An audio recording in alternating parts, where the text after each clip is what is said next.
ప్రభావం. శ్రీ అస్ట్రాలజీ ఈరోజు రాశి ఫలాల్లో తులారాశి వారికి గోచర రీతిగా శుభ ఫలితాలు పూర్తిగా వివరిస్తున్నాను. ఈరోజు శుభదినం సూర్య ఉదయమే మంగళవారం. ఈ మంగళవారానికి సూర్య ఉదయ నక్షత్రాలు ఇది అలాగే చంద్రుడి యొక్క బలం రెట్టింపు సంఖ్యలో ఉంటుంది.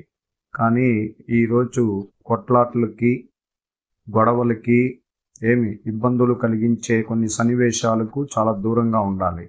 తల్లిదండ్రులతో గొడవలు మానుకోండి, బయట వ్యక్తులతో గొడవలు మానుకోండి, ఎవరిని విమర్శించకండి, ఉగ్ర రూపంలో ఉండకండి.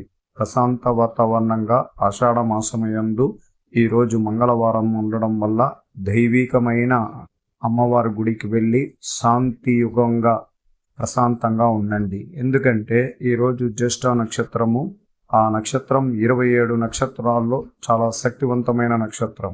కానీ దూకుడుగా వెళ్ళడం, ఇబ్బందులు కలిగించుకోవడం, మళ్ళా పశ్చాత్తాపపడడం అనేది వద్దు. అందువల్ల ఈరోజు సూర్య ఉదయమే కుటుంబంలో నుంచి మనకు కొద్దిగా నెగిటివ్ వైబ్రేషన్ అనేది రావడం జరుగుతుంది. ఉద్యోగస్తులకి చాలా సానుకూలంగా ఉంటుంది. వాళ్ళకు ఏదైనా ఇబ్బందులు కలిగించిన కొన్ని సమస్య ఈ రోజుతో తీరిపోతాయి. అలాగే ఉద్యోగ ప్రయత్నాలు చేసేవారికి కూడా విజయం కలుగుతుంది ఖచ్చితంగా. వ్యాపార రంగంలో ఉన్న వారికి చాలా సానుకూలంగా లేక ఫైనాన్షియల్గా చాలా ఇబ్బందులు పడతారు. వ్యాపార రంగం ఈ రోజుటికి కుతూహలంగా పెద్దగా జరగదు. అందువల్ల మీ పెట్టుబడి విషయాల్లో కొంచెం తగ్గించుకొని చేయించుకోవడం మంచిది. అలాగే శుక్ర నక్షత్రం 8వ రాశిలో ఉండడం వల్ల బంగారానికి సంబంధించిన విషయం కూడా పెద్దగా జరగదు, నిలకడగా ఉంటుంది. ఇంకా తగ్గుముఖం పడుతూ రావడం అనేది కూడా జరుగుతుంది. ప్రత్యేకంగా దానిపైన ఆకర్షితంగా ఉండరు ప్రజలందరూ కూడా. మార్పు కలుగుతున్నారు. రాబోయే రోజుల్లో బంగారం వల్ల కానీ ఎటువంటి లాభాలు అయితే కనీసం శరీరం పైన వేసుకుంటే దానివల్ల లాభాలు కూడా ఏమి ఉండవు.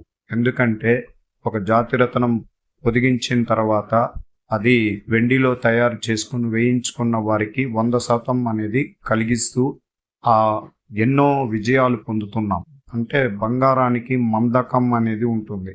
అందువల్ల దాంట్లో స్టోన్ బిగించిన జాతిరత్నం వేసుకున్నా లేదు బంగారం వేసుకున్నా కూడా ఏమి పెద్దగా మనకు అనుకూలత అనేది తక్కువగా ఉంటుంది. అందువల్ల కావాల్సింది పొదుపు చేసుకోవాల్సిన వాళ్ళు చేసుకోవచ్చు, దాంతో ఎటువంటి ఇబ్బందులు లేదు.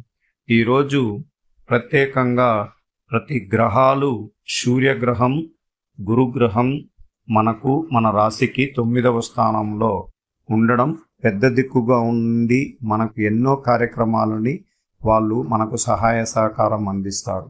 పాడి పంటలు ఉండేవాళ్ళు, వాళ్ళు రైతాంగం చేసేవాళ్ళు భయపడకుండా ఒకసారి నష్టం జరిగినా రెండవసారి అధిక లాభాలతో మీ యొక్క ఎగుమతి దిగుమతి వ్యాపారం పెరుగుతుంది.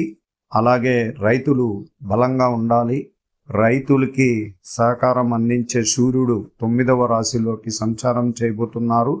వానలు, రైతాంగం భూమిలో పండే పంటలకి మంచి సహకారమైన కొద్దిగా ఎగుమతి అనేది పెరగడానికి ఇంకా 90 రోజుల్లో మంచి స్థాయికి రావడానికి కూడా అవకాశం ఉంది. అలాగే తులారాశి వారికి ప్రత్యేకంగా దుస్తువుల వ్యాపారం చాలా వేగంగా జరుగుతుంది. మీరు దుస్తువుల వ్యాపారం కానీ, సూపర్ మార్కెట్ వ్యాపారం కానీ అలాంటి వ్యాపారాల్లో దిగడానికి ప్రయత్నించండి. బాగా ఉన్నతంగా రాగలుగుతారు. అలాగే షేర్ మార్కెట్లో కూడా మీరు అడుగు వేయడానికి ఈరోజు మంచి నిర్ణయంగా తీసుకోవడానికి అవకాశం ఉంటుంది. భూమిపైన ఎక్కడైనా కొనుక్కోవాలనుకున్నవారు ఈరోజు పోయి ప్రయత్నం చేసినారంటే రేపటికి ఎల్లుండికి మీరు దాన్ని కన్ఫర్మ్ చేసేవచ్చు. అంటే మీకు అది సొంతం అయిపోతుంది.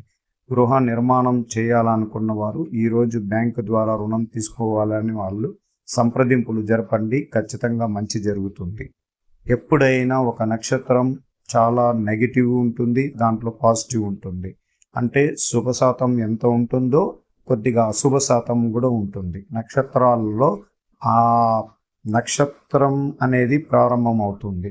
అలాగే లగ్నం అనేది ప్రతిరోజు 2 గంటలకు ఒకసారి తిరుగుతూ ఉంటుంది. కానీ చంద్రుడు అనే వ్యక్తి ఒక్క స్థానంలోనే ఉంటారు. చూడండి, తిథి నక్షత్రం ఒకరోజు, చంద్రుడు 2.5 రోజు 9 పాదాలతో ఒకే రాశిలో ఉంటారు. కానీ భిన్న ఫలితాలు ఇస్తూ ముందుకెళ్తారు. అందువల్లనే నక్షత్రాల ప్రకారం ఒక్కొక్కసారి ఒక్కొక్కరికి సమస్యలు, మానసిక ఒత్తిళ్ళు అధికంగా ఇవ్వడానికి అవకాశం ఉంది. అందువల్ల ఈరోజు శుభశాతం అంత పెద్దగా లేదు, అశుభ శాతానికి తక్కువగా కాదు, మధ్యమంలో ఉన్నాం. చాలా సంతోషంగా ఉండండి. బంధుమిత్రులతో సంతోషంగా గడపండి. స్నేహితులతో ప్రత్యేకంగా ఉండండి. కుటుంబంలో చిన్నవారు పెద్దవారు లేకుండా అందరితో కలిసి ఉండండి. ఈరోజు గుళ్ళకి వెళ్ళి ప్రశాంత వాతావరణాన్ని సృష్టించి చాలా ప్రశాంతంగా ఉండడానికి ప్రయత్నించండి.